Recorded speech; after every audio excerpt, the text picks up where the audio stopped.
자, 여러분 반갑습니다. 2024년도 11월 달 중반을 이제 지나가고 있습니다. 그래서 이때쯤이면 각 교회에서 2025년도에 대한 계획들을 준비하면서 기도하고 계획 세우고 이렇게 하실 거라고 생각은 들어요. 그래서 내년에 교회 교육을 어떻게 할 것인가 하는 부분에 대해서 우리가 생각을 해보자라는 거죠. 그래서 제가 하나 이제 제안을 드리려고 하는 거예요. 어떤 제안이냐면 지금 이제 교회 교육에서 우리 아이들하고 직접 이렇게 말씀을 전달하는 것은 딱 두 가지겠죠. 하나는 이제 설교 있고요, 그렇죠? 목사님의 설교. 그 다음에 성경 공부. 이 두 가지가 거의 대부분일 거예요, 그렇죠? 근데 이제 설교 같은 경우는 목사님들이 알아서 준비를 하시니까 저희들이 얘기를 할 수 있는 상황은 아니고요. 성경 공부에 대해서 한번 생각을 해봅시다. 지금까지 우리가 성경 공부를 할 때 교재를 썼던 것이 어떤 것이 있었냐면 대부분의 교회에서 교단 총회에서 나오는 이게 교재가 있을 거예요, 그렇죠? 교재가 있다고 합시다. 이것을 주로 쓸 건데 우리가 올해를 생각해 보자는 거죠. 올해나 지난해에도 마찬가지입니다. 우리가 이렇게 이제 성경 교재를 교단 총회의 교재를 썼는데 우리가 처음에 올 초에 목표한 바가 있을 거잖아요. 우리 아이들이 성경 공부를 이렇게 해서 어느 정도 알았으면 좋겠다. 그렇죠. 근데 우리 그런 생각 교회에서 실제로는 잘 안 하죠. 이게 생각하셔야 됩니다. 원래는 하셔야 돼요. 안 그러면 아무 평가 없이 교회 교육을 한다? 이걸 좀 이렇게 조금 모순이 있는 거거든요. 했다고 칩시다. 근데 제가 봤을 때는 그래요. 지금 현재 우리나라의 교회 교육을 보면 교단총회에서 쓰는 교재를 쓰든지 또 다른 교재를 쓰든지 어떤 교재를 써요. 교재를 쓰는데 중요한 것은 그겁니다. 학생들이 고등학교 졸업하는 그 시점에 보면 성경적인 어떤 지식이 거의 없어요. 여러분 자녀들한테도 물어보시거나 지금 고등학교 올해 졸업하는 아이들한테 한번 얘기를 해보세요. 성경적인 인물이 얼마나 알고 있는지, 그리고 성경의 어떤 역사들이 얼마나 알고 있는지, 사건들이 얼마나 알고 있는지 이런 거 한번 물어보시라니까요. 그럼 이건 심각한 문제라고 저는 생각은 들어요. 교회에서 이제 문제라고 얘기를 하니까 조금 그렇지만 이것은 우리가 개선해야 될 내용이라고 생각이 듭니다. 이런 상태에서 우리 아이들이 사회에 나가는 거예요. 사회에 나가게 되면 이제 두 가지를 우리가 좀 염려를 해야 될 부분이 있어요. 하나는 우리 아이들이 뭐 대학생이 되어지든 사회에 진출하든 우리 아이들이 개인적으로 하나님을 만나는 그런 시간을 가질까? 말씀을 이제 큐티를 하고 이렇게 최소한 예배는 혼자서 드릴까? 교회에 가서 예배를 드릴까? 이런 걱정을 하거든요. 그런 생각들을 우리가 좀 이렇게 걱정을 해야 되는 겁니다. 사실 대학교에 들어가면서 아이들이 많이 이렇게 탈락을 많이 하거든요. 그런 것 때문에 그래요. 하나님 말씀이 어떤 지식이 너무나 부족한 거예요.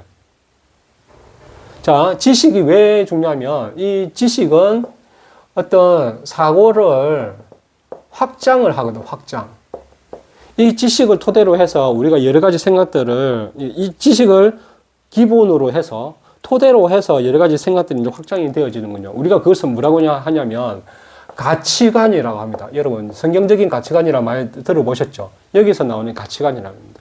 내가 어떤 사안을 두고 결정을 해야 될 때, 어떤 문제를 만나서 내가 해결을 해야 될 때, 이때 내가 어떤 판단의 기준을 삼는 것이 바로 가치관이라는 거죠.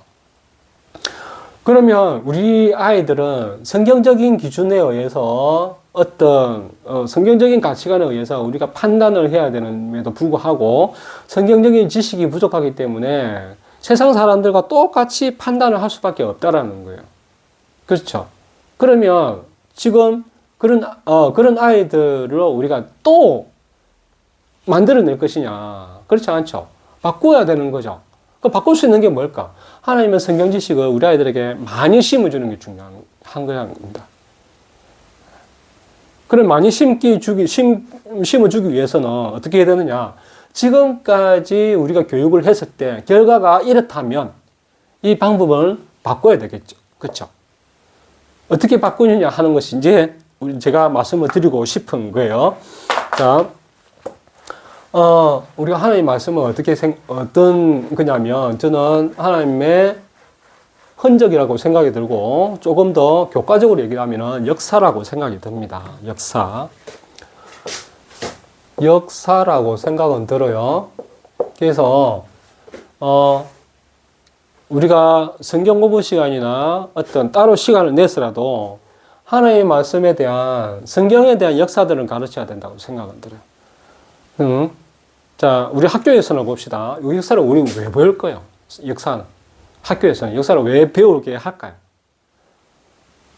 역사는 어떤 과거의 사건이죠, 사건. 그리고 현재에는 이 사건이 어떻게 적용이 되어지냐면 현재에는 교훈으로 되어져요. 글자가 좀 그렇나요? 제가 좀 빨리 써서 교훈을 가지게 됩니다. 그렇죠? 그래서 우리는 앞으로 미래에 어떻게 살아야 될 것인가 미래를 추론하고 예상해서 준비를 어떻게 해야 될 것인가 하는 것을 우리 국민들에게 가르치기 위해서 학교에서 배우는 것이 이겁니다. 그렇죠? 우리 똑같아요. 그 성경을 우리가 성경의 역사를 가르친다는 것은 바로 이거거든요. 우리가 성경 자체가 하나님의 역사잖아요. 그렇죠? 하나님은 어떻게 이 세상을 이끌어 가셨는가. 그렇죠? 그런 게 팩트에 대한 얘기를 하고 있거든요. 그러면 우리가 이 말씀을 가지고 현재에 우리가 믿음 생활을 어떻게 해야 되겠다라는 어떤 교훈을 주죠. 과거에 하나님이 이렇게 역사를 하셨으니까 오늘날 우리도 우리가 이렇게 살아야 되겠다 하고 앞으로 미래에 대해서도 마찬가지. 내가 앞으로 어떻게 하기 위해서 우리가 기도를 하는 거죠. 자, 이것을 간단하게 말씀을 드리면 이제 학교에서 배우는 역사들의 과거에 대한 사건을 배우잖아요. 그죠? 사건을 배워서 현재의 교훈이 되는 거예요. 근데 사건 하나하나마다의 어떤 교훈들도 있을 수 있겠지만 큰 맥락적으로 그러니까 사건들 하나하나는 기억을 못 하지만 우리 학생들에게 학교에서의 학생들에게 전체적으로 역사에 대한 교육을 하면서 그 아이들에게 잠재적 교육이 되어지는 겁니다. 어떤 교육이냐면 맥락적 교육이라고 얘기를 하는데 과거에 우리가 일제시대 침략을 당했어요. 왜 침략을 당했을까? 그 나라에 힘이 없었기 때문에. 그렇죠? 그래서 오늘날 우리에게 교훈을 주는 게 뭐냐면 그 사건이 주는 교훈이 바로 국가가 힘이 없으면 식민지로 살 수가 있고 전쟁이 날 수가 있다는 것을 우리에게 교훈을 주는 거예요. 그러면 미래에는 그러니까 우리나라는 힘이 있어야 된다. 세계에서 힘을 가져야 된다. 라는 것을 우리에게 마음을 가질 수가 있는 거죠. 그렇죠?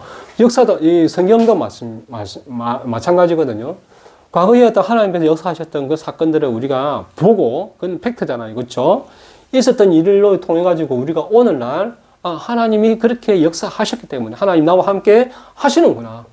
그러면 앞으로 하나님께서 나와 친밀한 관계를 통해가지고 나의 모든 일에 하나님께서 관여하시겠구나. 이런 것들을 우리가 정해준다는 거죠. 그 사건들이 주로 이제 성경 속에 있다라는 겁니다. 그러면 자연적으로 여기서 우리 아이들에게 어떤 것이 생기냐면 국가관이라는 게 생기겠죠. 그렇죠? 그러면 이거는 성경을 얘기를 하자면 우리는 성경관, 성경적 가치관, 그리고 세계관들이 생기는 거예요. 우리가 아이들이 사회에 고등학교 졸업을 하고 밖에 나가서 조금 많은 학생들이 교회를 안 다니고 탈락하는 그런 이유가 뭘까요? 바로 이런 것입니다. 성경적인 어떤 가치관이나 세계관들을 가질 수 있는 그 기초적인 성경적 어떤 지식이 우리 아이들한테 너무나 부족해요. 그렇기 때문에 우리가 이것을 한번 이번 2025년도에부터는 제대로 가르쳐 보자는 거죠. 그래서 성경의 어떤 역사들을 가르칠 때, 어떻게 가르쳐야 될 것인가. 이런 부분이 생기겠죠. 역사의 내용은 되게 많아요. 그렇죠? 근데 하나님 말씀을 가르치는데, 근데 대상에 따라서 역사를 이해하는 게 다르죠. 그리고 또 역사 같은 경우는 중학교 2학년 때부터 배운단 말이죠. 그 정도 나이가 돼야 역사를 이해할 수 있거든요. 역사에서 얘기하고자 하는 현재의 교훈을 얻고 미래를 추론할 수 있는 그런 능력들을 갖추는 게 그 나이거든요. 그럼 그 나이 이전에는 역사를 배우느냐? 안 배워요. 어떤 인물들을 배운다는 거죠. 그럼 교회에서는, 교회 학교에서는 이제 대상 학년을 봅시다. 유아기 때, 그러고, 영아기 때 있고, 유아기, 그 다음에 유치부도 있죠. 유치부까지는 뭐 따로 안 배워도 됩니다. 그렇죠. 얘는. 그 다음에 주일학교. 초등부로 해야 되겠죠? 초등부. 그 다음에 중고등부. 중고등부. 대학부는 안 해도 되고. 여기서 우리가 이 역사 하나님의 말씀들을 어떻게 가르칠 것이냐 하는 거죠. 근데 이 시기 때에 우리가 가르쳐야 할 내용들이 틀려요. 왜냐하면 우리 아이들이 어떤 추상적인 사고를 하는 나이는 중고등학생 이후에 가능하거든요. 그러면 그 전에 우리가 아이들이 역사를 가르친다는 것은 사실 무리일 수가 있습니다. 잘 가르쳐야 되는데 그렇지 못하라는 거죠. 그러면 중고등부 학생 때는 이제 역사를 제대로 가르칠 수가 있겠죠. 역사를 가르칠 때 어떻게 가르치는가 이런 부분도 중요한데, 이전에는 그 역사를 만약에 가르치고 싶다 그러면 주로 사건 위주로, 인물 위주로 이렇게 가르치면 됩니다. 아마 교단 총회의 성경 교재에도 보통 이렇게 나올 거라고 나는 생각은 들어요. 안 봤는데 그렇게 나올 거라 생각이 들고, 근데 중고등부 학생들에게 가르치는 그 내용은 사실 그렇지가 않아요. 교단 총회의 그것을 보면 성경적인 역사보다도 어떤 사안에 따라서 교훈을 도출해내는 그런 공과가 많거든요. 그래서 저는 그런 거 말고 이런 것들을 우리 아이들이 머리에서 역사적인 부분들을 그려낼 수 있도록 하는 교육이 필요하다고 생각이 됩니다. 그러면 중고등부 학생들에게 우리 역사들을 어떻게 가르칠 것이냐 하는 것이 이제 오늘의 마지막 내용이 될 것인데, 봅시다. 중고등부 학생들의 내용은 조금 달라야 됩니다. 중학생들, 이제 학교에서도 마찬가지죠. 학교에서도 중학생이 배우는 역사와 고등학생이 배우는 역사는 좀 달라요. 수준이 다르거든요. 네. 추론하는 능력들이 좀 달라지기 때문에, 수준이 다르기 때문에 그런 건데, 중등부 학생들에게는 가능한 한 사건, 인물, 이런 것들을 통해서 하나님 어떻게 역사하셨는가. 초등학교도 이런 내용이지만 초등학교보다 조금 더 수준이 있게끔 가르치시는 것이 이 수준에 맞는 교육이라고 생각이 들고요. 고등부 같은 경우는 이제 전체적인 맥락적인 역사. 이 뭐냐면 성경에서 창세기부터 쭉 들어가면서 세계사와, 이게 이제 고등학생들 세계사를 배우잖아요. 세계사와 연관이 되어서 이 시기 때 세상은 이런 시기였고 성경 말씀에 이 사건은 이 시기였다. 세계사하고 성경사를 우리가 한번 연결 지어주는 거예요. 뭐냐면 예를 들자면 이런 거죠. 세계사, 바벨론의 시대에 예루살렘이 멸망을 했어요. 그렇죠? 예루살렘이 멸망을 했다라는 거죠. 그러면 이게 세계사에서는 바벨론 문명이라는 게 있었겠죠. 바벨론 제국이 세상을 지배하는 시대가 있었겠죠. 이 시대가 언제쯤이냐, 세계사 역사적으로 BC 한 600년경, 600년에서 한 700년, 700년에서 한 500년 이 사이가 이 사이인데, 예루살렘 성전이 이때 망했다는 거예요. 그렇죠? 그러면 중국은 어떤 시대일까? 춘추 전국 시대이거든요. 우리나라는 고조선의 시기거든요. 이런 것처럼 어느 시기쯤에 하나님 말씀의 사건들이 있었는지 이런 부분들을 알게 해주는 거예요. 이런 부분들까지 해주시는 것이 저는 역사교육이라고 생각이 듭니다. 그랬을 때 어떤 효과가 있느냐? 한번 그 부분 한번 생각을 해보자. 일단은 우리 아이들에게 성경적인 전체적인 그림을 그렸습니다. 성경에 대한 전체적인 그림을 그릴 수가 있어요. 어떤 사건이 나왔거나 인물이 나왔을 때, 특히 설교 시간에 그런 것이 나왔을 때, 그때 이렇게 세계사는 이런 상황이었으니까 이런 상황에서 그런 인물이 어떤 일이 있었구나. 하나님께서 그런 시대에 인물을 사용하셨구나.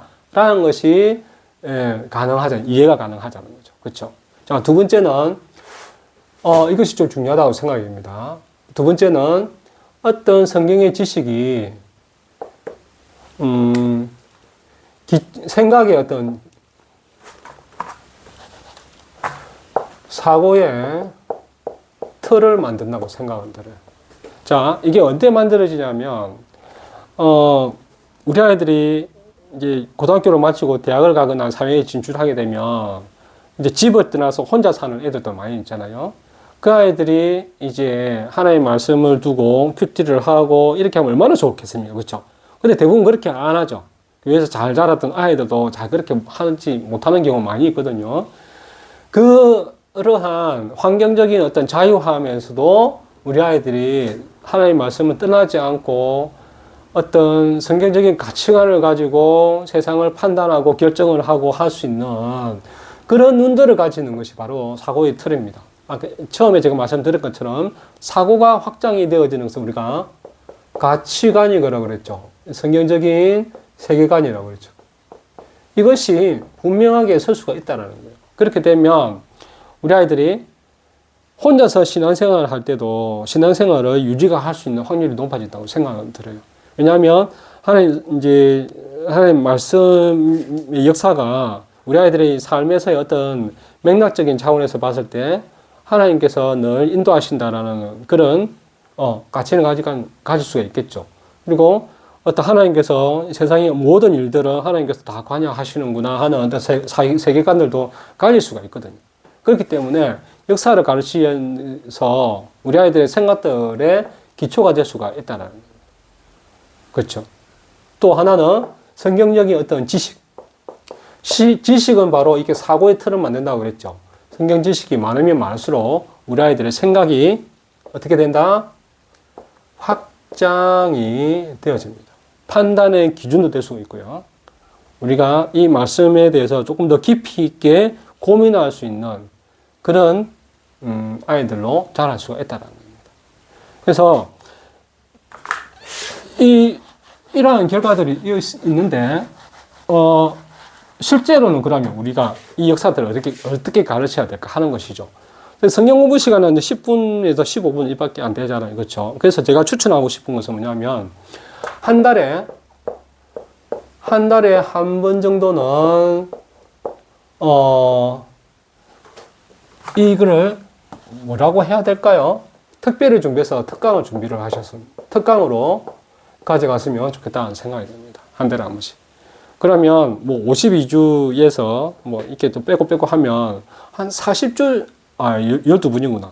12달에서 뭐 이렇게 한두 달 빼고 하면 10번이죠, 10번.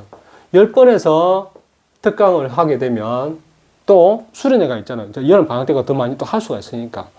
그래서 이 10번 정도가 하게 되면 어느 정도의 역사들은 가르칠 수 있다라고 생각이 듭니다. 윤곽들을 먼저 잡아주고, 그래서 세세하게 사건들을 얘기를 하기까지는 아니지만, 이렇게 10번 정도의 1년에 보면 좀 재미있게 이렇게 만들어내면 우리 아이들에게 성경의 어떤 흐름들을 잡을 수 있는 그 정도는 된다고 생각이 됩니다. 그래서 이러한 것들이 가능할 것 같고요. 그리고 꼭 굳이 성경 공부를 안 해도 되고 특강으로 할 것 같으면 우리 아이들이 주체적으로 공부를 할 수 있게끔 하시면 돼요. 이게 뭐냐면 프로젝트 수업이라고 있습니다. 프로젝트 수업. 학교에서 지금 내년부터 많이 쓸 거예요.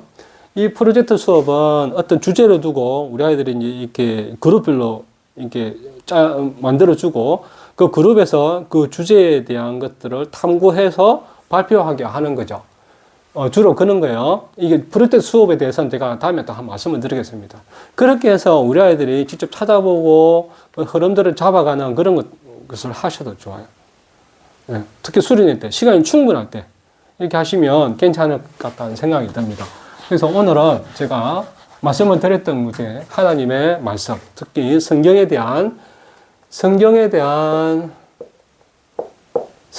역사를 2025년도에부터는 가르쳐라. 이게 했으면 좋겠다. 라고 제안을 하는 거기 때문에 지금까지 해왔던 성경 공부를 해왔던 패턴들을 보시고 그 결과들에 대해서 한번 평가를 해보시고 그게 만족하지 못했다라고 하시면 이렇게 접근을 하셔도 괜찮다라고 생각은 듭니다. 자, 그래서 오늘 제가 말씀드리고자 하는 것은 내년에는 성경에 대한 역사를 가르쳐라 하는 것을 제가 말씀드리고 싶습니다. 우리 이상입니다.